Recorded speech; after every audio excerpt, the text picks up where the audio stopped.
Welcome back, team. Today we're going to be breaking down and reviewing the best Renekton player on the Korean server at the moment, hitting Challenger pretty much only playing the champion. We're going to be breaking down the runes, itemization, the laning phase of course, and really getting a good overview of how he has so much success on this champion, where typically in higher ranks people like to use Renekton more so as a counter pick into matchups like Riven, matchups like Camille, or to set up certain junglers like Talia or champions like Elise. This guy doesn't care, picks it blind pick every single game, just picks it whenever he can, and has so much success on the champion, so we're going to be breaking down how exactly he does so. First up, we have our rune pages, and he has two main rune pages that he takes in 99% of his games, but he does actually take Grasp very specifically into Cassante, but we're going to touch on that later in the ability max order section of this guide. Now, for the two main trees that he takes, Conqueror is the one that he runs most of the time into pretty much any melee champ in the game, PTA into squishy range top laners like Kennen, Aurora, Quinn, champs like Vladimir. PTA is going to be a lot more effective for the trade pattern against them, you win the long trade anyway. Now, on the precision tree, he always goes Triumph, Haste, and Last Stand, never swapping these out no matter what. And for Resolve, he takes Resolve as a secondary every game. No Jack of all trades or any of the Renekton cooks I've seen recently. Always Resolve, but he does decide between Second Wind or Bone Plating, depending on the matchup. Of course, into champions like Set or Jax or Darius, who can only pop Bone Plating during a big trade when they commit to you. Bone Plating is great. Second Wind into anything else, champs like GP or Ambessa, they can pop Bone Plating easily, or any range champion, Second Wind will outperform.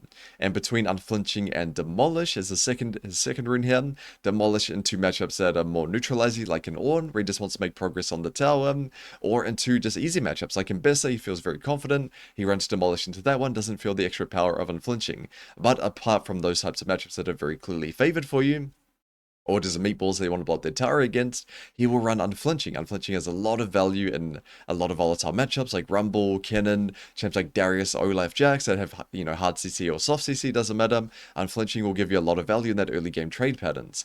Now for the rune shards, always double adaptive and flat HP, never swapping to scaling. Keep in mind he is playing on the Korean solo queue ladder against challenger players. The flat HP will make a massive difference. If you feel very confident in your matchup, if you feel like I'm against Gragas or Tom and I always do well, you can take scaling, but flat HP is recommended on Renekton as you're going to be playing very aggressive early game. Moving on to our summoner spells, and as you can see the standard spells here, TP and Flash, that's going to be into every single meatball in the game. Champs like Tahm Kench, Gragas, Cassante, Poppy, always want to be running TP, or just more standard lanes that aren't extremely volatile. Champs like Jax vs Renekton are kind of even either way, same with a matchup like Rumble. Ignite doesn't really do a lot for those compared to volatile matchups. These are ones like Aatrox, Yone, champs like Gangplank, where they're forced to trade with you. It's very scrappy either way, and if you get a kill or two early game, you completely run these champions over. Ignite is really good in those types of lanes. Now his one secret sauce is the Ghost into Darius. That's just to match the Darius player's mobility. If he pops Ghost against you, tries to run you down, you can pop Ghost and sort of match it and disengage him.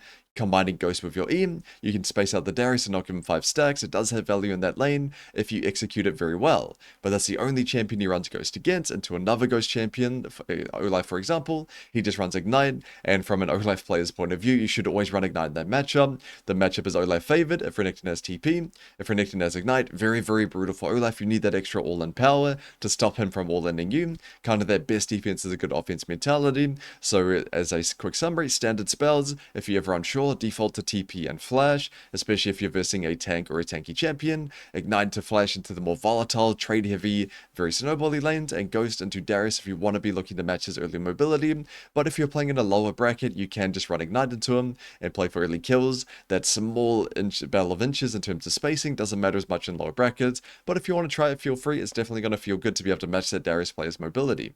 Next up, we have our item builds. Now, for your starting item, he does go Doran's Shield around 95% of the time. I've only ever seen him go Doran's Blade into Aatrox specifically.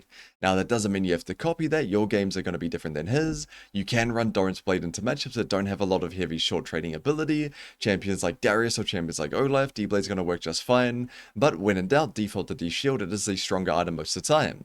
Now for your first buy, it's going to be Pickaxe if you can get it. Pickaxe refill, really great buy. If you have enough gold in a game where you're rushing Black Cleaver, it can be Phage though. Really depends how much gold you're basing on. Now Merc Treads is in two specific matchups, champs like Gragas or champs like Kennen. You want to be picking these up early on. The CC based AP champions. Never build Merc Treads just into AP damage dealers like Rumble or Gwen. In those situations you can go Hex Drinker. So champions like Rumble Gwen, Vladimir if they have an AP jungler, champs like that, Hex Drinker is going to be your go-to first buy. Now Healing Cut is only into Warwick. In my opinion, you can do it into Zac as well, but I've only ever seen him do it into Warwick. Don't build it for Aatrox or any other healing champion like that. Healing Cut Execution is only worth delaying your first item spike for Warwick and Zac in my opinion. Now for your first item, Eclipse is still going to be your standard. This is going to be your default in 2 volatile matchups, so champs like Jax or champs like Camille, Eclipse is going to be your go-to. Now Black Cleaver is into tanky champs, armor stackers, so champions like Cassante, really important. Champs like Poppy, Ornn, Black Cleaver is going to be your first buy, and Stridebreaker is into range, so champs like Cannon, Aurora, you can build into certain melee champions as well, like Gangplanks, you have a lot of threat onto them, but mainly into melees you do go Eclipse, unless they're kind of fake melee champions like GP, in that case you can go that Stride, and more is just to upgrade your Hex Drinker. If you did face a Rumble or a Gwen, this is going to be a really good pickup for you to be able to beat them in lane and side lane as well. Now boots, you'll never go Swifties or cooldown boots, nothing creative like that, just tabbies and good tabbies games, so of course into champs like Yone or Darius top, or champs like Tryndamere, especially if they have an AD jungler, tabbies is the way to go. Merctrids if you need them, so Gragas Cannon top matchups, but for the rest of the comp, maybe there's an AD top laner like Mbessa, but they have Leona, they have Sejuani jungle, champs like that. Go Merctrids definitely if you need it. If you feel like they have a lot of hard CC and tabbies aren't really screaming out to you, you can just go Merctrids even if your lane opponent is AD. Now for our second item, Black Cleaver is your standard. When in doubt, cleave it out. Just go Black Cleaver as your go-to. Stridebreaker can be your second item in situations where you're versus heavy range comps, so maybe you win Eclipse, and then or Black Cleaver first, you can go Stridebreaker as your second item. Maybe they've got Lilia, Xerath, or Lilia Hui or something like that. Range supports a bunch of range champions. Stridebreaker can be a good second item. Now Shojin is your second item, is kind of a Black Cleaver substitute if you don't need armor pen. This item actually feels a little bit better than Cleaver as a second if you're not versus a tank. So let's imagine you versus Camille. Maybe the jungler's not that tanky, like Camille, Graves, or Camille, Vi or something like that, and the rest of their comp's quite squishy. You can just go Shojin instead of Cleaver. Now, you can also do Cleaver and Shojin together. Really good 2-core. Most of the time you go Cleaver first, Shojin will be your second item.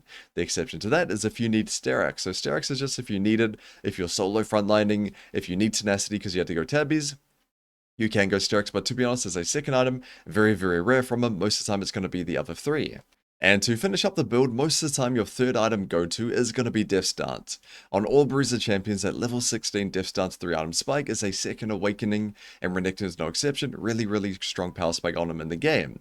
Now, of course, they're not going to be heavy AD damage all the time, so Sterak's is going to be more so your filler item, or if they have heavy CC, so maybe you win Eclipse Black Cleaver, they have a bunch of CC, and you just need that tenacity, you have to go tabbies or something like that, you can just go Sterak's. This is going to be your filler if you're ever unsure what to buy, but most of the time you should be defaulting to Death Stance. Now, Shojin is your extra damage item, so Eclipse Cleaver Shojin can go really hard, just feels like if you need more damage in the game, this can be a really strong pickup.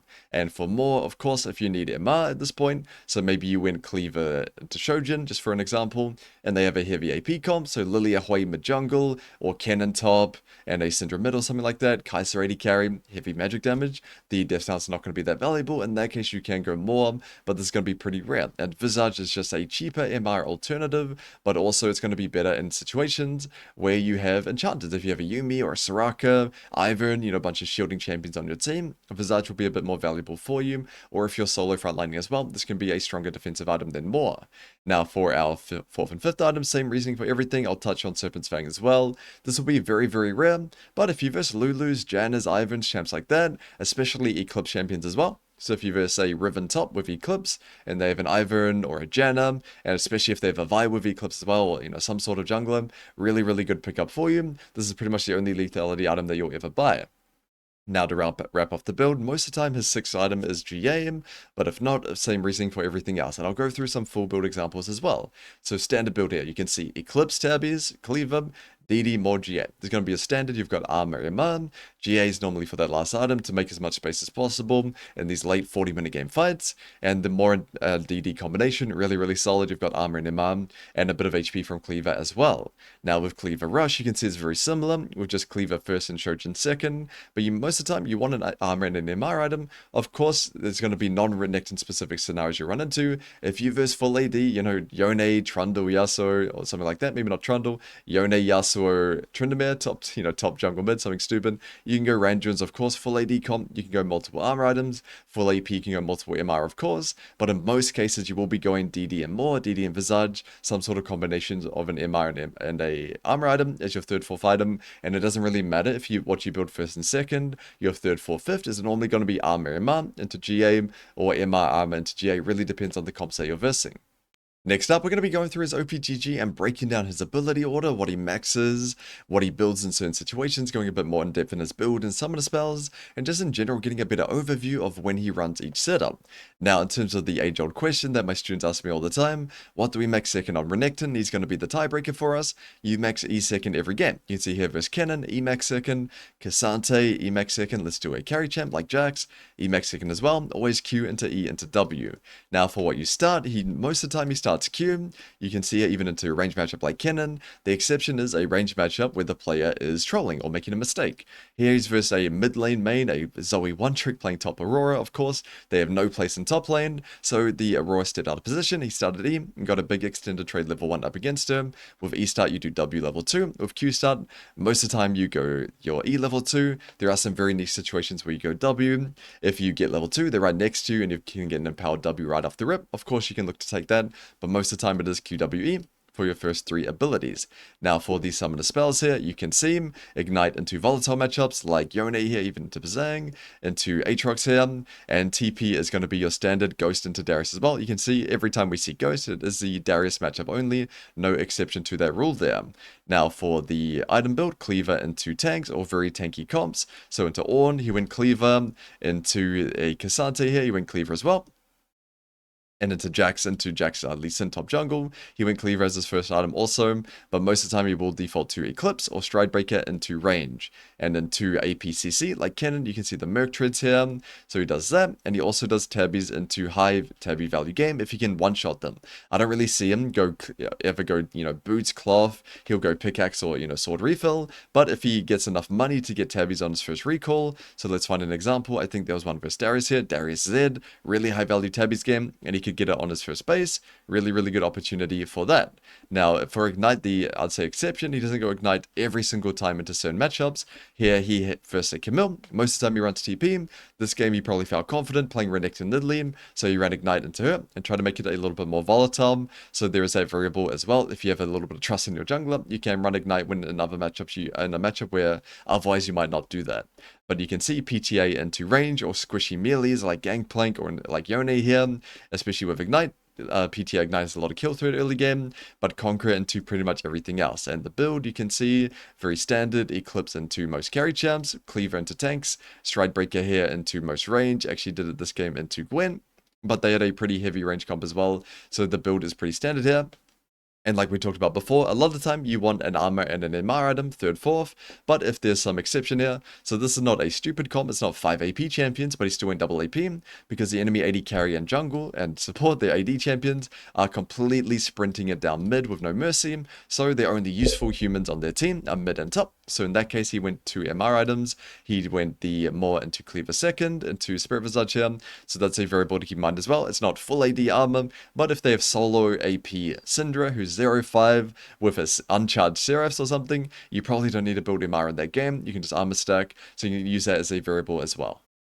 Next up, we're going to be covering the laning phase, and because this guy also streams at times, we get access to his POV, so that's going to make the learning even better for us. So I'll link his stream in the description to this video for you if you want to check him out, but I will warn you, he does watch about an hour of a girl streamer for his pre-game ritual. That must be the secret tech to really get good at Renekton. But we can see him, game 1 playing up against a Gragas, so when you play Renekton a lot, you've probably experienced this if you're a Renekton player, you're going to verse tanks a lot of the time. Tanks are a very safe pick into Renekton, you can neutralize them, outscale them. So it's important that we start with this, because it's going to be a really common counterpick scenario that you find yourself in. So up against this Gragas, you can see, taking short trades with auto Q, getting an extra auto if you can, and trying to get priority no matter what. Of course, you want to be getting priority whenever you can on Renekton, big spam of whatever ability, and most matchups you can get priority, and this one is no exception here. So hard pushes wave 1, gets a level 2 advantage. You'll notice that he got a hard level 2 advantage against the Gragas. He didn't let the Gragas get level 2 at a similar time. He hard pushed the wave so that he had such a big minion advantage. Gragas had to fully run away. And then going for a clean 2-wave crash into a ward, and then letting the wave bounce back towards him here. Now, he could have crashed wave 2 a little bit cleaner. It would have bounced out a bit more, but it's going to be perfectly fine nonetheless. So you can see there, timing his Q with the tower aggro.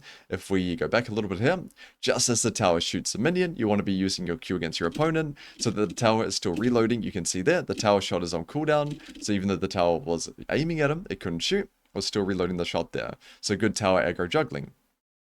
So you can see dash into Q, into dash backwards, not letting Gragas get that E onto him. E forwards here, kind of hunting for that cheeky W. One thing that this guy does really well, as he doesn't do it there, so it kind of ruins my example, is buffering his W. Buffering W through CC. He does that extremely well. You're going to see in a bunch of these matchups there.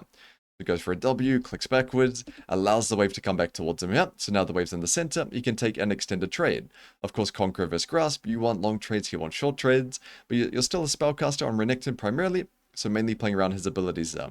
So if we go back to this, you might be surprised that he broke the wave already. It's just pretty unlikely that you can let the wave come all the way back to tower without touching it, freeze and then run someone down, especially a champion like Gragas. So here it's better for him to take a big trade, also hit the wave at the same time, and then back off here and still maintaining good fury as well. So it goes for the Q, aims for the Gragas, unfortunately unable to get it, but hard crashes this wave very cleanly also.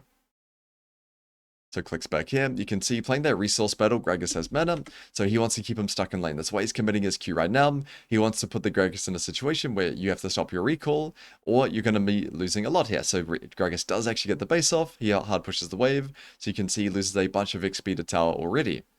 So matches the recall, double longsword potion, can't afford the pickaxe on the spy, and now going to be looking to continuously trade again.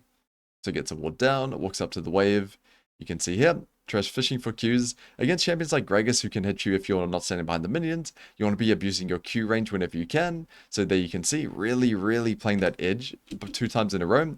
One time there with the Q, second on the next Q, really playing the maximum range of the Q, really using it like a range ability, even though the extra range is pretty short here. You can see how in tune I would say he is to that extra range.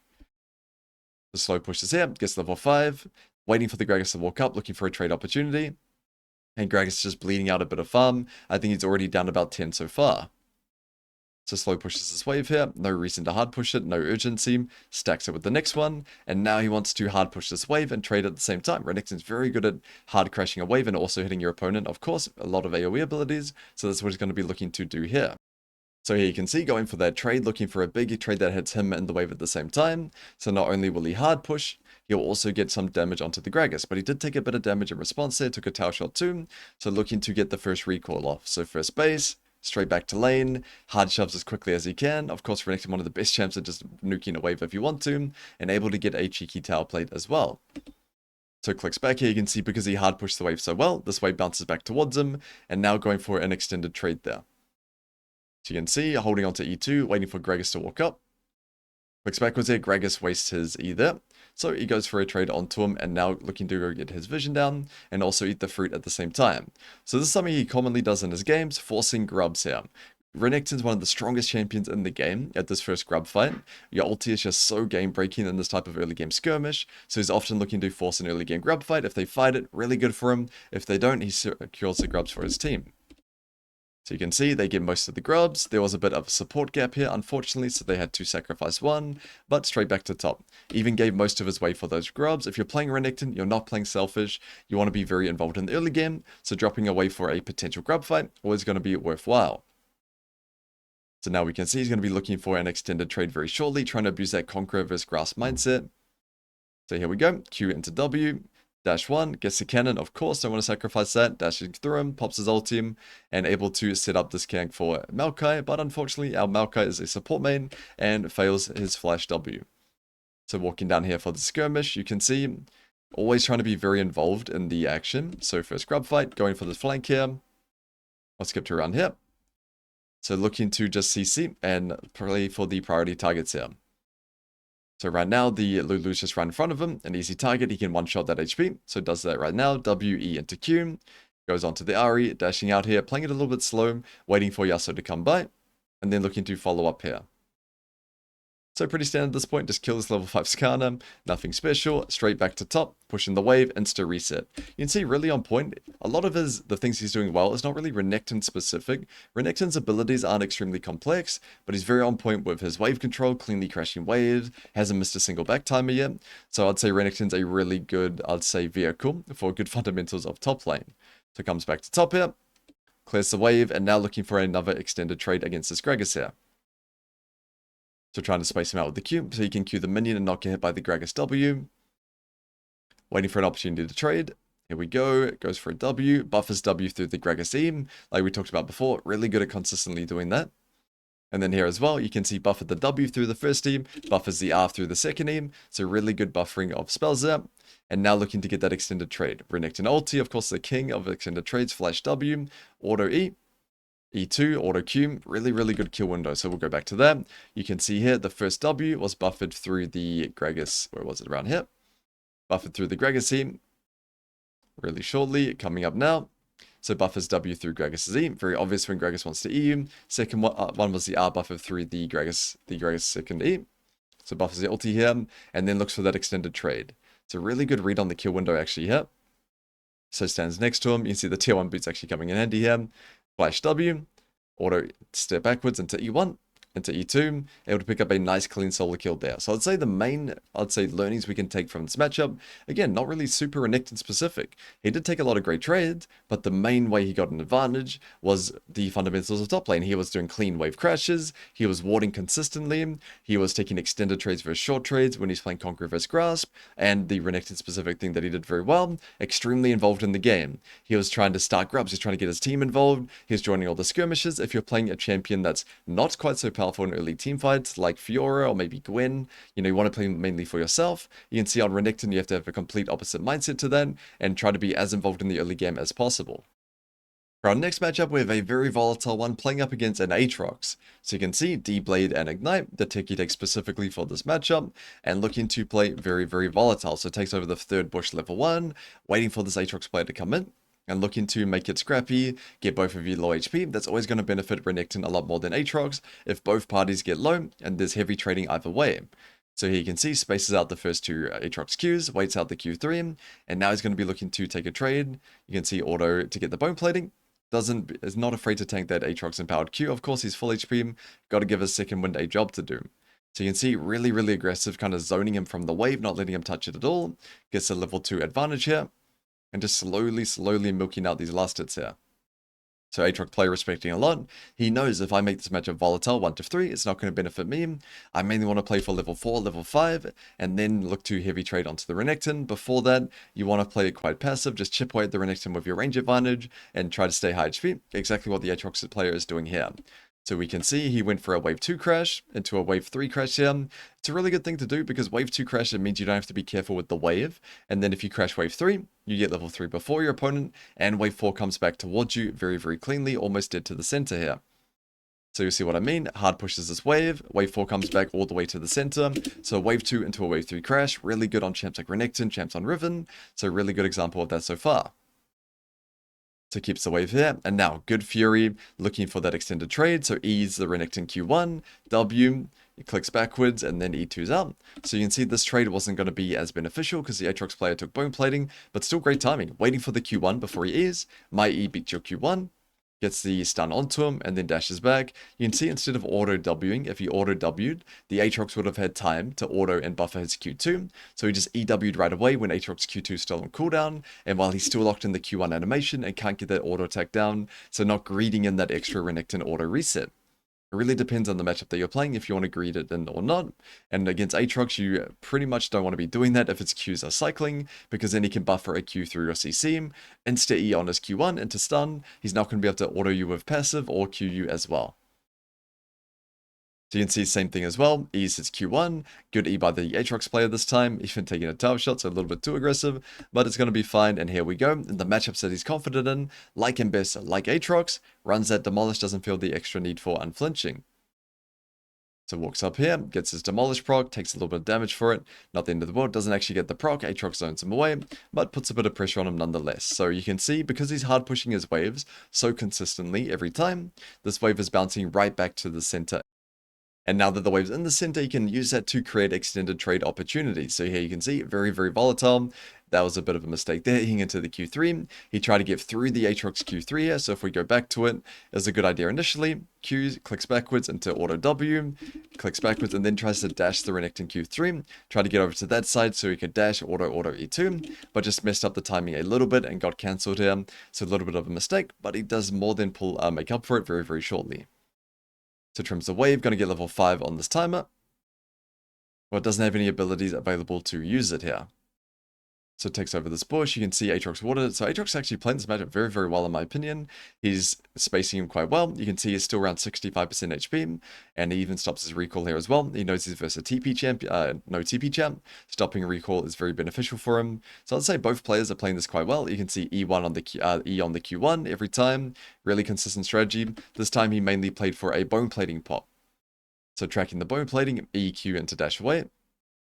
Clicks away here, doesn't want to commit stun onto that Aatrox's bone plating. Definitely not worth it in this situation. So clicks backwards, dodges the center part of Q3. Qs him there, and looking to get an empowered stun. You get bonus fury when you're below half HP on Renekton, so really making use of that as well. And here he was thinking about recalling, but he saw Aatrox makes his first major mistake of the lane, tries to pull the wave and takes way too much damage. W flashes on the Aatrox Q1 there, and picks up a nice clean solo kill. So let's go back to that combo here. Because if Aatrox let the wave crash, he would have based, came back with item advantage. Here, because Aatrox stayed, he went for that all in. So here you can see in his mind, E is just a bit slower than W Flash. W Flash is way faster, so he'd rather lead with W Flash the second this Aatrox Q1s. W Flash ignite instantly. He knows the Aatrox's bone plating is down from his previous trade. Into E, Q, auto E2, dashes that way as well, predicting the Aatrox flash, so you can get that extra auto attack down as well. So really, really clean combo execution. So I'd say the main, learning as well, it's going to be similar. You can see great wave control, cleanly crashing waves, bouncing it back to the center, and more importantly, a good fundamental we can learn from this is pre-planning your matchup interactions. Of course, he's probably played this matchup, 50 times before, but if you can head into a matchup thinking, okay, every time Aatrox Qs, I'm going to use my E to dodge it. If Mordekaiser E's me, I'm going to dodge it over E, things of that nature, allow E. If you can pre-plan specific interactions, if Camille pops passive onto me, I'm going to instant empower W. I'm not going to try to stun her until she pops passive, something like that. If you can pre-plan these specific ability interactions, you're going to have a lot more success in your lanes, even if you haven't really played the matchup that much before. And for our final lane phase example, I wanted to showcase one playing up against a ranged top laner. So this game is playing up against a Vladimir. So you can see already level 1, really good spacing on the Q, and trying to utilize bush control. Melee versus range matchup, doesn't matter what melee champ you're playing, bush control is extremely important. You want to be using that to minimize the amount of free auto attacks or poke that you take. So you can see taking over the second bush here, going in for this minion, one auto attack for a creep. We'll take that any day of the week. Even a Q for a creep is perfectly fine as long as you don't tank Q2. So you can see up against his Vlad Q2, he's not running 2 screens away. He's just outside of Vladimir's Q range, being annoying, sort of trying to tease him, make him walk up to waste Vladimir's time, but not, of course, take that damage for free. So here you can see, nukes the wave, Qs it into ease, wants to be maintaining priority, and probably going to be going for a 3-wave crash in this matchup. So kills the last minion. Next wave here, you can see him. He knows it's a split map situation. His jungler ate the enemy bot camps, enemy jungler eating top camps, so he needs to get this wave in and have it bouncing back. So it goes in, E for a fat Q on the wave, into E2 through the entire wave, trying to really get this wave in before the Lee Sin can hit that gank timer. So Q gets the entire wave killed. You can see how far away the next wave is. No way Vladimir can block that because the wave is just too far away. He'll take way too much unnecessary damage. So Fog's down here, trying to find the Lee Sin. In a split map situation, not dying is sort of your best play. So yeah, you can see he's just walking down, trying to make sure Lee Sin clicks away. And now he can start to play the game a little bit. So clean 3-wave crash, you can do that in range matchups anyway, even if you're not split map. Have 3-wave crash is quite good, because the big difference between versing a range and a melee like Aatrox is the range champion can hit the wave and trim it the whole time, and hit you as well. So if you try to 2-wave crash, they can slow it down a lot, and that makes it very uncomfortable. A 3-wave crash, you get more than enough time to slowly push the first 2, get access to all 3 of your abilities, and then hard crash wave 3. So really good start from him so far. So gets the ward down just in case Lee Sin comes after top crab. Again, a rule for jungle tracking that you can learn from. If your jungler is doing bot crab, their jungler is doing top crab. The jungler would rather lose the Nexus than scuttle crab. So that's a little rule that you can follow. Because his Lily ate the bot crab, we have to assume Lee Sin is on the top one. So hard pushes this wave, you can see chilling. This is a pretty good example. Not only is he versus an annoying range top counter pig, but he's also in a split map situation, so we can see how he plays in these pretty extreme circumstances. Of course, spacing out the Vladimir Q2. Any champ you play versus Vladimir, you pretty much never want to tank a Q2 unless you're going to kill him through it. You never want to tank that. It's way too efficient of a trade. So you can see for this trade here, EW into Q, into dash backwards. Again, another situation where he didn't really want to greed the extra auto attack, EQW. The reason why, auto W is a lot slower. EQW, you get the extra range of W before they click away, and a lot less chance for Vladimir to respond with his own EW.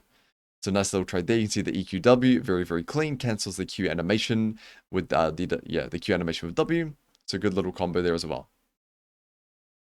So hard pushes his wave, looks to reset. He does not actually going to commit with it here. He's going to be looking to punch this Vladimir. He's in a better position than this Vlad. It's pretty rare you want to base if you're in a better spot than your opponent. And Renekton's a very good champ. It's staying in lane for a long time, as you don't have mana, and you have pretty decent sustain as well, with your Q healing and Doran Shield and Second Wind. So you can see, willing to give a minion or two to respect the Vladimir Q. Actually still gets all the minions, lucky punk. But you can see the mindset there. Not willing to tank a Vladimir enhanced Q no matter what. So you can see he's going to be looking for an extended trade here. Double dash into QW. Really good Fury management. I'm really impressed with that there. You can see he's on 26 Fury. But he knows he's going to have enough. So one auto into 31. One extra auto into double dash. Into the Q. Perfect amount of Fury management to get that enhanced W. And clicks backwards in time. If he didn't get the enhanced W, he'd tank that Vladimir Q. So much damage and healing. The trade wouldn't have been worthwhile. But really good understanding of his champion's Fury limits. So here you can see looking for another trade. When he has all of his abilities back up, but not willing to, there we go, E into QW. So tanks his first Vladimir Q of the game. Now the reason for that, you're going to see it very shortly. The last minion of the 5-minute regular wave, which is this one right here, the wave that arrives at 5 minutes, gets you level 6. If you haven't missed a single XP, the last minion of this 5-minute wave will get you your ulti timer.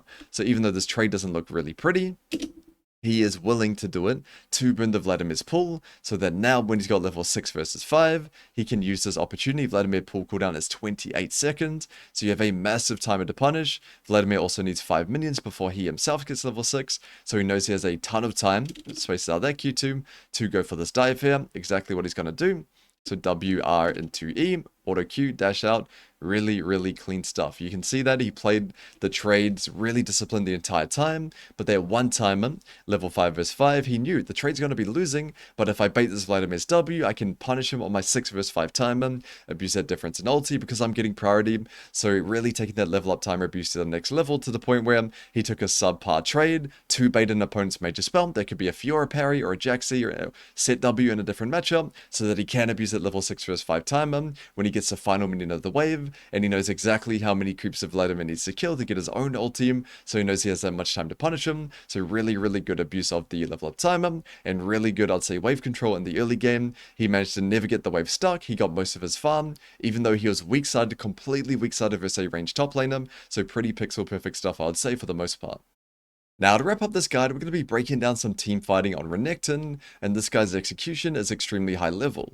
The concepts that you need to learn to be good at team fighting on Renekton are pretty difficult in my opinion. They're pretty unintuitive. It's not like you're playing Jinx and you just hit auto attack whoever you can. You need to be good at making space. You need to be good at positioning and always flanking, and he showcases these concepts very, very well, so we can learn a lot from his team fighting. So we can see him, pushes in the wave, and a fight is about to break out around mid. Little trade there, nothing really to look at, and the Lee Sin looks for a flank on his team.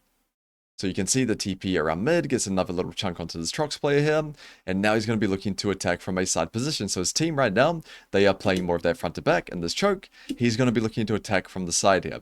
So looking to flank on this angle, gets behind them, goes for the flash down onto Kai'Sa straight away. So identifying the priority target, heading into the fight, you always want to be marking the priority target in your mind. It's not always going to be the AD carry, but this game it definitely is the 60% Kai'Sa, really good target. Not going for the E, of course, E way slower, insta flash W to pop the shield, RWR into EQ, gets that kill, and then kiting out. Kiting in and out of the fight, really important skill on Renekton. You're not Olaf, you don't just run into battle and beat people down, you need to be playing it quite slowly here.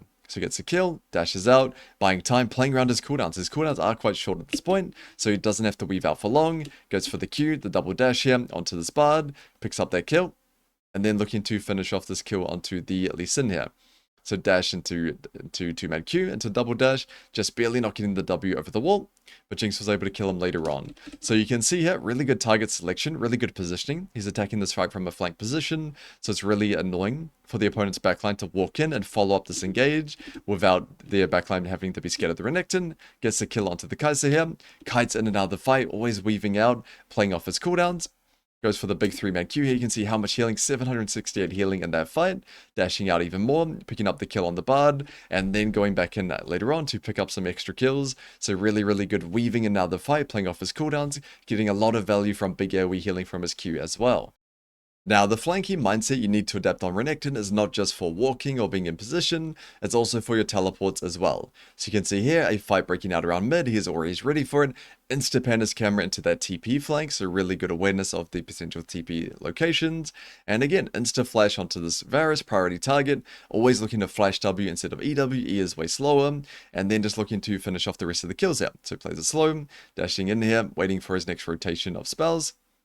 Gets a stun onto the Gragas here, breaking his Fimbulwinter shield as well.